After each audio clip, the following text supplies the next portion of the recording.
नमस्कार दोस्तों, स्वागत है आप लोग का ग्लिफली स्टडी में। आज मैं आपके संग कुछ इम्पोर्टेंट एसे के टॉपिक शेयर करूंगा। ये टॉपिक्स जो है एसएससी एमटीएस हवलदार टियर 2 के लिहाज से बनाया गया है। जिस तरह का पैटर्न पूछता है उसी पैटर्न पर ये सारे टॉपिक्स हैं। तो चलिए आपको दिखाता हूँ कि कौन कौन से टॉपिक हैं जो काफ़ी इम्पोर्टेंट हैं। तो आपको देखिए, सबसे पहले डेली टॉपिक तो मिलता ही है, तो यूट्यूब पे इसका सॉल्यूशन भी मिल जाता है। सारे टॉपिक का सॉल्यूशन करा पाना थोड़ा सा मुश्किल होगा, तो इसीलिए ये टॉपिक का पीडीएफ आपको टेलीग्राम पर दे दिया जाएगा। आप वहाँ से प्रैक्टिस भी कर सकते हैं, लेकिन ये 1-2 दिन बाद आएगा क्योंकि पीडीएफ को सजाना पड़ेगा और ज़्यादा, और कुछ एरर होगी तो उनको सही किया जाता है।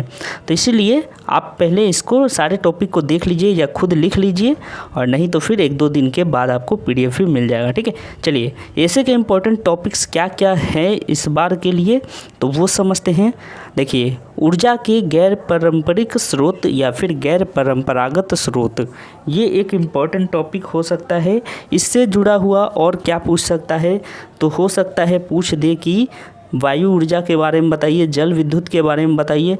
तो ऐसे स्रोत के बारे में पूछ सकता है जो कि आपका नॉन कन्वेंशनल है। ठीक है, तो इस तरीके का टॉपिक इम्पोर्टेंट है। अगला देखिए, कोरोना महामारी। ठीक है, कोरोना महामारी एक इम्पॉर्टेंट टॉपिक हो सकता है, तो इसीलिए इसको यहाँ पर रखा गया है। तीसरा इम्पॉर्टेंट जो टॉपिक है वो राष्ट्रीय शिक्षा नीति 2020। ठीक है, चौथा है अग्निवीर योजना के फ़ायदे व नुकसान। ठीक है, तो ध्यान रखना है, इस तरह के टॉपिक जब आप लिखेंगे तो आपको फ़ायदे भी बताने हैं, नुकसान भी बताने हैं। मान लेते हैं केवल वो देगा अग्निवीर योजना, तो भी आपको अपने से फ़ायदा भी बताना है, नुकसान भी बताना है। अगर इसके फ़ायदे ही फ़ायदे होते तो फिर विरोध प्रदर्शन नहीं होता। इसीलिए ध्यान रखना है कि इसके नुकसान भी आपको बताने हैं। अगला देखिए, विज्ञान से लाभ व हानि। हमें विज्ञान से क्या लाभ है, क्या हानि है, ये भी काफ़ी इम्पोर्टेंट टॉपिक होगा। उसके बाद भूकंप। जनरली भूकंप आते रहता है, जापान में, इंडिया में भी आया है कई बार, तो ये भी इम्पोर्टेंट टॉपिक हो सकता है। इसके साथ ही साथ भूकंप के अलावे सुनामी भी दे सकता है, जिस पर थोड़ा सा नॉलेज आप लोग ज़रूर ले लीजिएगा। ठीक है, तो सुनामी हो गया, भूकंप हो गया, प्राकृतिक आपदा इसी का दूसरा और भी ऑप्शन दे सकता है, प्राकृतिक आपदा, तो वो भी एक टॉपिक हो जाएगा। तो ये सब एक ही जैसे होते हैं, तो इसीलिए आप किसी एक टॉपिक पर कर लीजिएगा, तो बाकी सब आपका कवर हो जाएगा। अगला पॉइंट देखिए, ई कॉमर्स। ये काफ़ी तेज़ी से फैल रहा है इंडिया में, तो इसीलिए ये भी इम्पोर्टेंट है। वस्तु एवं सेवा कर, जीएसटी। ठीक है, इसी को जीएसटी कहते हैं। तो हो सकता है कि ये भी टॉपिक दे दे। तो जितने भी टॉपिक बता रहा हूँ आप एक बार प्रैक्टिस ज़रूर कर लीजिएगा घर में। सबका सॉल्यूशन तो दे पाना मुश्किल है, फिर भी जितना हो सकेगा सॉल्यूशन आपको प्रोवाइड कराया जाएगा। ठीक है, चलिए, समय का सदुपयोग, ये भी काफ़ी इम्पोर्टेंट है। समय का सदुपयोग, परोपकार और जनसंख्या विस्फोट। तो सारे टॉपिक आप देख सकते हैं काफ़ी इम्पोर्टेंट है। जनसंख्या विस्फोट पर भी आपसे पूछ सकता है, तो ध्यान रखना है। अगर आंकड़े आपको पता है, डेटा आपको पता है, तभी एग्जैक्ट डेटा लिखिए, नहीं तो अपने मन से लगभग वाली फिगर मत डालिए, वो गड़बड़ हो सकती है। ठीक है, जैसे कि 121 करोड़ हम लोग जानते हैं, यहाँ पर लगभग चल जाएगा कि 2011 के अनुसार भारत की जनगणना लगभग 121 करोड़। ठीक है, ये डेटा हो सकता है चल जाए, पर आप लोग अपने हिसाब से अगर लिखने लगेंगे कि अभी वर्तमान में हमारी जनसंख्या 130 करोड़ है, तो ये कहाँ से आपको डेटा मिला, इसका स्रोत बताना पड़ेगा। ठीक है, तो इसीलिए इस तरह के टॉपिक लिखने जब लिख रहे हैं तो थोड़ा सा सावधान होकर लिखें कि कहीं पे गलती ना हो। उसके बाद देखिए, सतत विकास। ठीक है, सतत विकास, या फिर हो सकता है कि इस तरह का दे दे, विकासशील देश, विकसित देश, या भारत ने कितना विकास किया, तो इस तरह के टॉपिक भी आपको देखने को मिल सकता है। उसके बाद देखिए, इंटरनेट उपयोग एवं दुरुपयोग, यानी इंटरनेट का कहाँ पे उपयोग हो रहा है, कहाँ पे दुरुपयोग हो रहा है, आपको दोनों ही बातें बतानी पड़ेंगी। ठीक है, और उसके बाद देखिए मोबाइल फ़ोन, यहाँ पर भी सेम बात, मोबाइल फ़ोन का जो है उपयोग आ सकता है या दुरुपयोग आ सकता है, या फिर केवल मोबाइल फ़ोन देगा तो आपको दोनों ही बताना पड़ेगा। ओके, तो ये सारी इम्पोर्टेंट चीज़ें हैं। उसके बाद देख लीजिए ओजोन परत, ओजोन परत जो है ये काफ़ी इम्पोर्टेंट है, आपको इसके बारे में जानकारी होनी चाहिए। तो इस टॉपिक पर भी आने के चांसेस ज़रूर हैं। उसके बाद देखिए प्लास्टिक वरदान या अभिशाप, ठीक है, प्लास्टिक वरदान है या अभिशाप है। और एक चीज़ इसमें और आ सकता है कि प्लास्टिक बैन पर निबंध लिखें, मतलब कि या तो इस तरीके से दे देगा प्लास्टिक जो है वरदान है या अभिशाप है, या फिर लिख देगा कि प्लास्टिक बैन या सिंगल प्लास्टिक जो बैन है वो भी दे सकता है, ठीक है। तो इस सब को आपको ध्यान रखना है। अगला इम्पोर्टेंट पॉइंट है पर्यावरण, ठीक है, पर्यावरण काफ़ी इम्पोर्टेंट टॉपिक है, तो इसको ज़रूर आप लोग देख लीजिएगा। उसके बाद देखिए क्रीड़ा और खेल, ठीक है, यानी कि गेम एंड स्पोर्ट्स कह सकते हैं इसको इंग्लिश में। तो क्रीड़ा और खेल पर निबंध आ सकता है। आप 2017 से लेकर 21 तक के जितने भी एग्ज़ाम हुए हैं 2020 तक, उन सारे का पेपर आप लोग ज़रूर एक बार सॉल्व कर लीजिए। और इसका जो भी PDF है या फिर कहें कि वो क्वेश्चन पेपर ओरिजिनली भी आपको प्रोवाइड कराया गया है, और कुछ दिनों में हो सके तो, हालांकि ये वेबसाइट पर अपलोड किया गया है, अगर आप लोग को नहीं मिल रहा है तो आप लोग कमेंट करिएगा, उसको टेलीग्राम में फिर से डाल दिया जाएगा, ठीक है। तो ये इम्पॉर्टेंट टॉपिक था। अगला टॉपिक देख लेते हैं भारतीय राजनीति, ठीक है। अब भारतीय राजनीति में आपको सावधान कर दूं पहले ही कि जैसे ही आप लिख रहे हैं किसी एक पार्टी की तरफ से झुक कर नहीं लिखिएगा, अदरवाइज़ फिर वहाँ पे आपको दिक्कत हो जाएगी। कैसे? आप केवल बीजेपी को ही सपोर्ट करते हैं तो बस बीजेपी की गुणगान करने लगे तो गलत हो जाएगा, या फिर आप कांग्रेस को सपोर्ट करते हैं लगे कांग्रेस के गुण गाने तो वहाँ पे भी आपको नुकसान होगा। तो ध्यान रखना है, भारतीय राजनीति में अगर लिख रहे हैं तो आपको बैलेंस बनाकर चलना पड़ेगा। पार्टी का नाम ना ले तो ही अच्छा है, और अगर लेते भी हैं तो सावधान होकर रखें, क्योंकि उससे भी कुछ आपको नुकसान न पहुँचे, ऐसा बात ध्यान रखें। अगला देखिए भारतीय अर्थव्यवस्था की आत्मा कौन? कृषि। तो कृषि पर निबंध काफ़ी इम्पोर्टेंट है, या फिर किसानों की स्थिति पर निबंध आ सकता है, तो इनसे जुड़ा हुआ एक टॉपिक हो सकता है दे दे। ये सब एक्सपेक्टेड हैं, लेकिन ऐसा ज़रूरी नहीं होता है कि SSC में जैसा एक्सपेक्ट किया जाता है वैसा ही हो, ठीक है। तो जैसे कि हम लोगों ने रिज़ल्ट में ही देखा कि Tier 1 का रिज़ल्ट बहुत दिनों से लोग वेट कर रहे थे और बहुत दिन बाद आया था, तो SSC कुछ भी कर सकता है, इसीलिए SSC पर विश्वास तो ना के बराबर ही करें, तो कुछ भी चेंजेस हो सकता है, ठीक है, ये चीज़ ध्यान रखें। चलिए अगला देखते हैं भारतीय अर्थव्यवस्था, इंडियन इकोनॉमी, ठीक है। इंडियन इकोनॉमी कैसी है वो आपको जानकारी होनी चाहिए। भारत की अर्थव्यवस्था मिश्रित है, ठीक है, मिक्स्ड इकोनॉमी है, तो ये आपको थोड़ा सा डिटेल इसका पढ़ना पड़ेगा। इकोनॉमिक्स पढ़ लीजिएगा, आपका काम बन जाएगा। भारत में गरीबी काफ़ी इम्पोर्टेंट टॉपिक है। भारत में गरीबी, और अभी तो कुछ आंकड़े भी आए हैं WHO के, वर्ल्ड बैंक के और बाकी भी जो इंस्टीट्यूशन हैं उनके, तो आप लोग ये आंकड़ों पर ज़रूर थोड़ा सा गौर करिएगा। और उसके बाद देखिए टॉपिक है महंगाई। तो महंगाई तो आपको भी पता है, 1000 का अभी सिलेंडर मिल रहा है, एक सिलेंडर, तो महंगाई तो चरम पर है। तो इस पर लिखने में थोड़ी सी आपको ज़रूर आसानी मिले, सुविधा होगी, तो क्योंकि ये प्रैक्टिकल टॉपिक है तो आप भी देख रहे होंगे, तो इस पर लिख सकते हैं खुलकर। उसके बाद भारत में बेरोज़गारी, इस टॉपिक को कराया गया है सॉल्यूशन के तौर पर, तो आप देख सकते हैं उसको भी। भारत में बेरोज़गारी, ठीक है, इसमें भी ध्यान रखिएगा कि अपने से आंकड़े ना रखें, वो गलत हो सकता है। तो इसीलिए अगर आंकड़ा पता है तो रखिए, नहीं तो बस बेरोज़गारी के बारे में बताते चले जाइए। अगला देखिए टॉपिक हो सकता है इम्पोर्टेंट, भारतीय संस्कृति और समाज। भारतीय संस्कृति और समाज काफ़ी इम्पोर्टेंट टॉपिक है, और ऐसा ही पिछली बार भी टॉपिक आया था साहित्य और समाज करके, तो उसी तरह से ये मिलता जुलता टॉपिक है। युवाओं पर सोशल मीडिया का प्रभाव काफ़ी इम्पोर्टेंट टॉपिक है, युवाओं पर सोशल मीडिया का प्रभाव।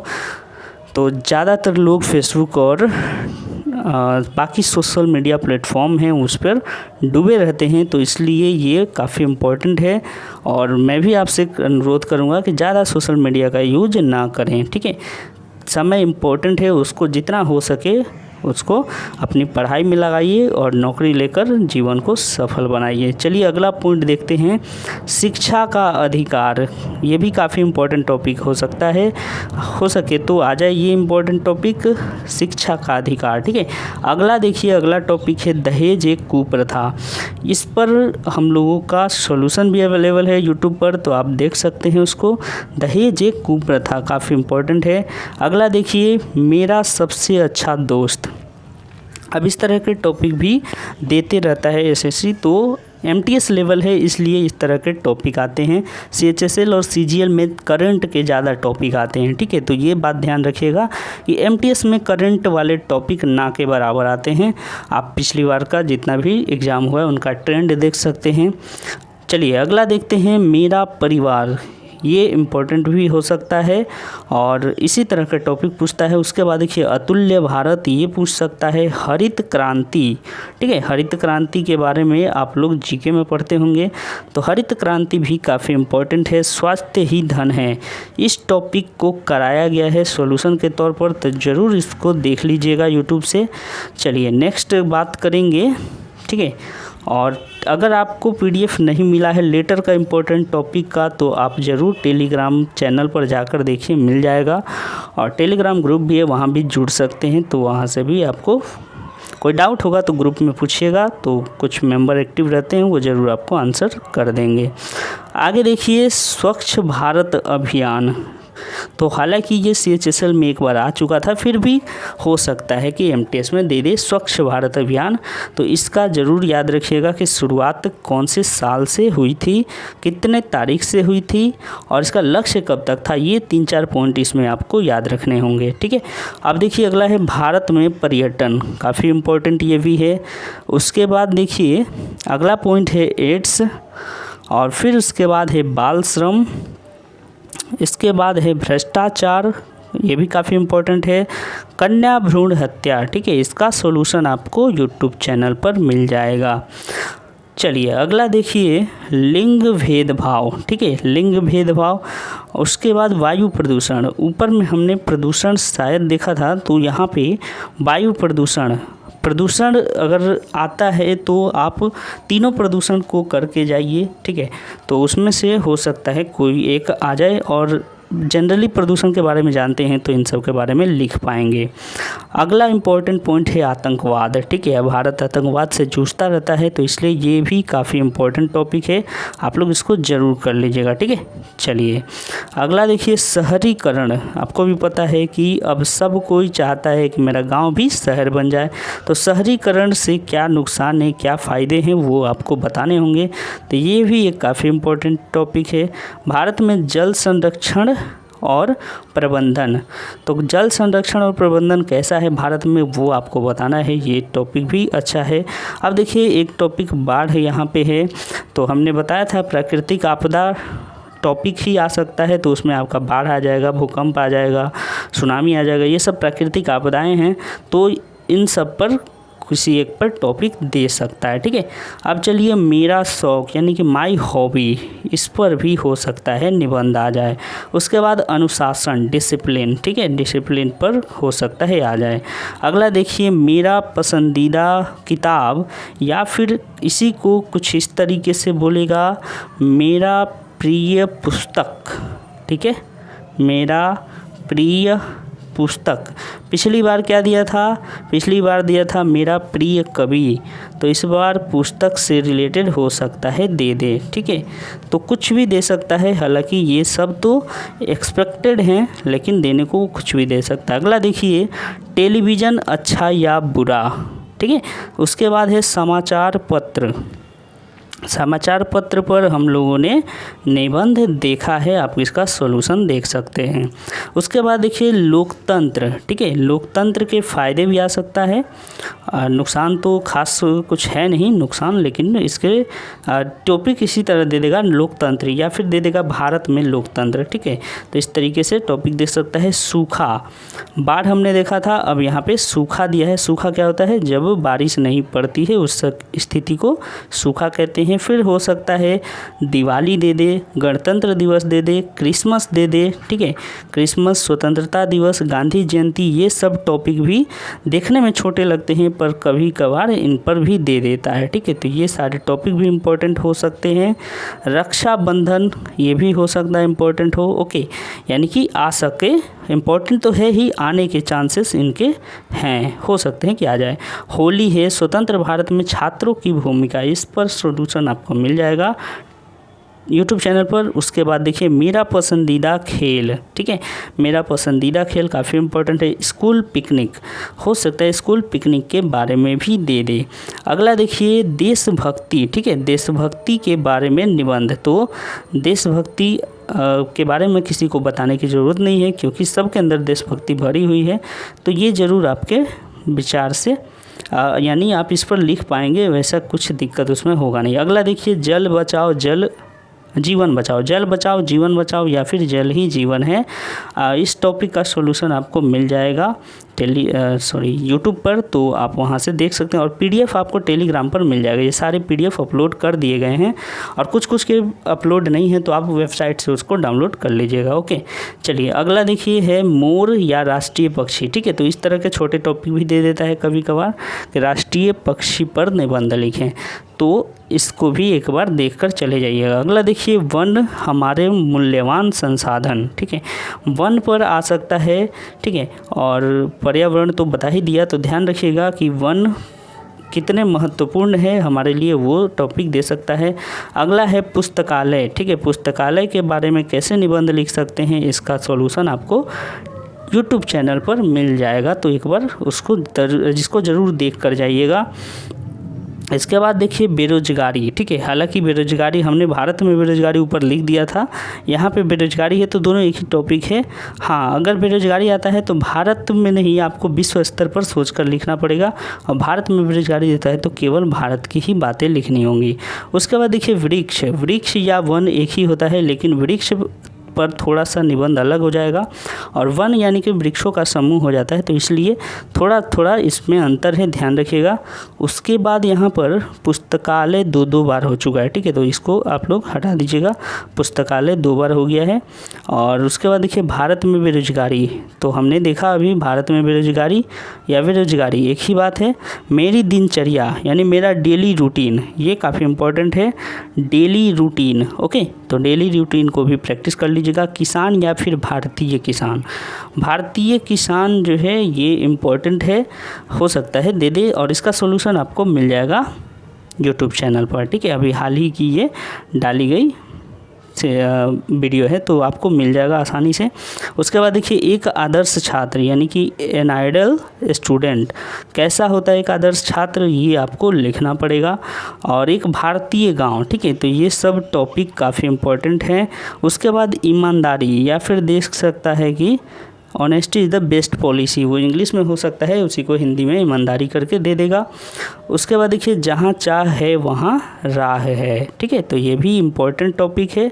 इसके बाद देखिए अगला टॉपिक है स्वास्थ्य ही धन है, ठीक है, स्वास्थ्य ही धन है, तो ये वीडियो भी आपको मिल जाएगा यूट्यूब पर, आप देख लीजिएगा इसको, इसका सॉल्यूशन आपको मिल जाएगा और पीडीएफ आपको टेलीग्राम में मिल जाएगा। अगला देखिए विविधता में एकता, हाल ही में कराया गया ये टॉपिक है, विविधता में एकता या फिर भारत में अनेकता में एकता, ठीक है, विविधता का मतलब ही अनेकता होता है, तो ये काफ़ी इम्पोर्टेंट टॉपिक है, तो इसको कराया गया है, इसका सॉल्यूशन आप देख सकते हैं। महिला आरक्षण, ठीक है, महिला आरक्षण कितना ज़रूरी है, क्या इम्पोर्टेंट है, इससे जुड़ी हुई बातें वो हो सकता है टॉपिक में दे दें, तो आपको इसको प्रैक्टिस करते रहना है।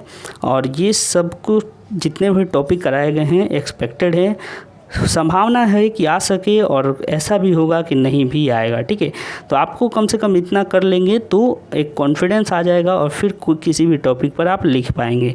उम्मीद है आपको ये पसंद आया होगा सारा टॉपिक, तो बस आप प्रैक्टिस करते रहिए और चैनल को सब्सक्राइब कर लीजिए और उसके बाद यहाँ टेलीग्राम को ज़रूर ज्वाइन कर लीजिए। 2-3 दिनों में आपको यहाँ पर PDF मिल जाएगा। चलिए, धन्यवाद देखने के लिए, मिलेंगे अगले वीडियो में।